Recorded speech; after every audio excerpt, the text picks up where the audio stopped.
As a filmmaker, we are always told to never film in the midday. The main reason why you may have heard this is because the sun is directly overhead, and typically some of the best lighting that you can possibly get, especially when trying to film cinematic footage or whatever terminologies you guys like to apply to filming more realistic footage, the best time to capture footage is going to be typically around sunrise or sunset.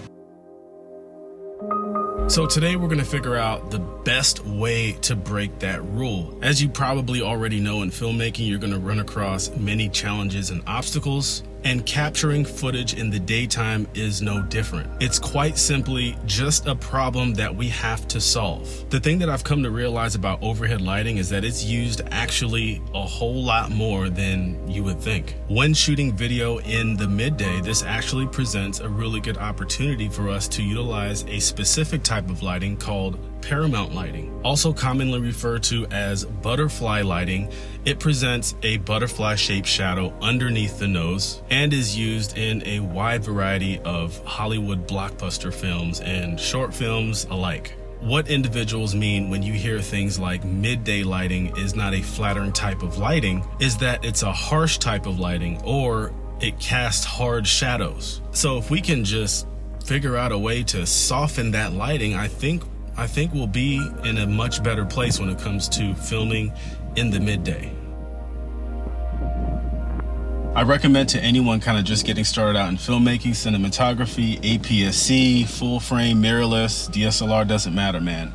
The 5:1 reflector is dope. You shouldn't really go anywhere without it. We can take the small diffusion portion of the 5:1 reflector and utilize it in order to diffuse some light. Just keep in mind that after you do employ the diffusion on your subject or on your face or whatever it is you're filming, you're gonna have to increase the exposure just a little bit. But right away, you're gonna see how soft the lighting comes in on my face in this particular shot, as opposed to not using any diffusion whatsoever. When out shooting in harsh daylight conditions, obviously your dynamic range is going to be a lot more wide. And so setting our camera to a more flatter picture profile is going to allow the sensor to be able to capture more stops of light. APS-C Canon cameras do not come with C-Log or any type of log picture profile. And so you may find yourself shooting on a picture profile called natural and just decreasing the saturation and contrast. There are third-party C-Log profiles that you can download and upload into your camera. I'll provide a link to some of those sites. For my Canon APS-C shooters, these C-Log 1, 2, and 3 profiles that you'll find floating around on different websites, like I said, I'll link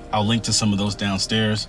But these picture profiles are pretty much like standardized for all sensor sizes, like the Canon 5D, the Canon, basically full frame, as well as APS-C size sensors. The CLOG-L picture profile is a lighter version of the CLOG 1 to 3 profiles. And the reason why the CLOG-L profile works a lot better with APS-C size sensors is because APS-C size sensors don't capture as much dynamic range as a full frame Canon DSLR. And so an APS-C size sensor isn't going to necessarily be able to utilize the full log curve as a full frame size Canon DSLR. I'll provide you guys a link to the CLOG-L downstairs as well. You guys can check that out. None of these are free. These are all log curves created by other Canon enthusiasts. However, the amount of dynamic range and additional colors that are going to be picked up by your sensor are going to be well worth the $30 or $20 or whatever they're charging nowadays. Keep in mind as well, the only way you can shoot in C-Log is if you have a Canon Cinema line of camera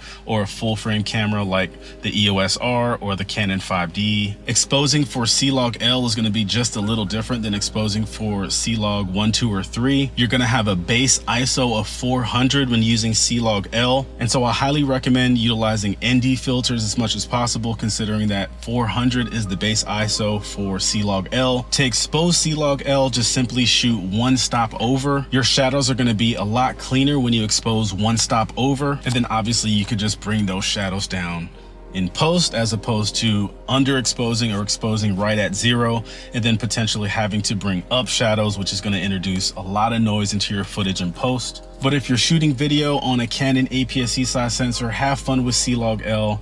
It's a great profile. Hopefully you guys will be able to tell by some of the example footage that I've been showing you throughout this video. But that's all, guys. I hope to see you guys in one of my next videos.